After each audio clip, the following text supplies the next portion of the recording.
Hello, folks, and welcome to Kudlow. I'm Larry Kudlow.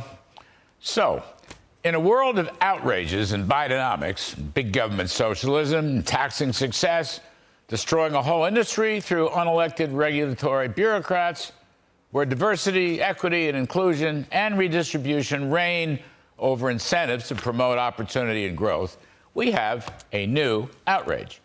For hard-working folks, and I'm talking typical middle-class, blue-collar type families who play by the rules and save their money to create a nest egg to buy a house, i.e. the American dream, they're going to be penalized by the Biden administration. That's right. It's another example of Biden's war against success. The administration now is going to hike payments for good credit home buyers in order to subsidize high-risk mortgages. That's right. New federal rules from the Federal Housing Finance Agency, which is Fannie Mae and Freddie Mac, and they control about 60% of the housing mortgage market. Those rules go into place May 1st. If you have improved, you're not going to believe this, folks. If you have improved your FICO credit score to 680 or higher, or if you have made a down payment of 15 or 20%, you'll be penalized with higher mortgage interest rates and new large fees on the transaction. This is an outrage. This is an attack on the American dream. Now, look, everybody should try to put 20% down. That's a commitment to the future. It's a matter of financial responsibility. It shouldn't be penalized. It should be rewarded.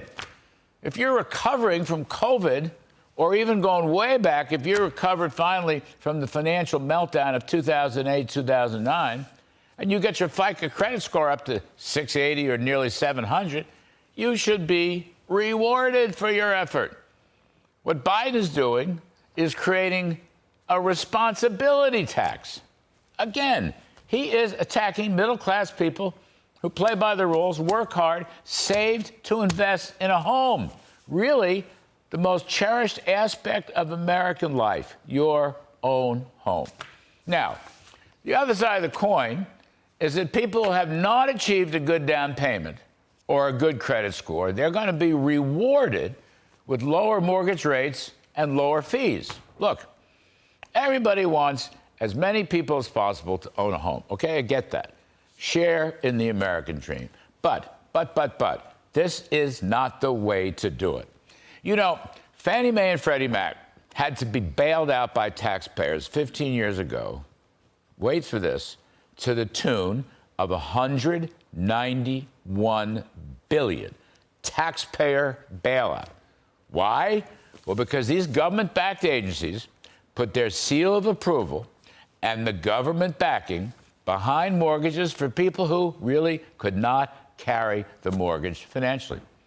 And when interest rates went up, then, just like they've gone up now, it made matters worse for folks who either had no equity in their home, maybe 5%, did not have steady incomes, did not have a savings nest egg, and they defaulted on their mortgages, which caused Fannie and Freddie to lose money and eventually to go bankrupt.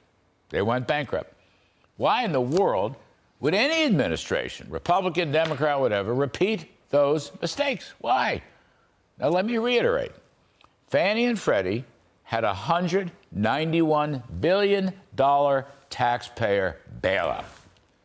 Do we seriously believe we want to repeat that? Or why put a burden on families who can't afford it? It's not good for them. Yet, government subsidies are never a substitute for a savings nest egg and a surefire income statement history. This is left-wing socialist ideology. That's all it is. Former federal housing finance chief Mark Calabria, who served with me under President Trump, is going to join us about this whole mortgage issue, catastrophe, in a few moments. But let me make a more general point. This is the socialist fashion that we see everywhere now.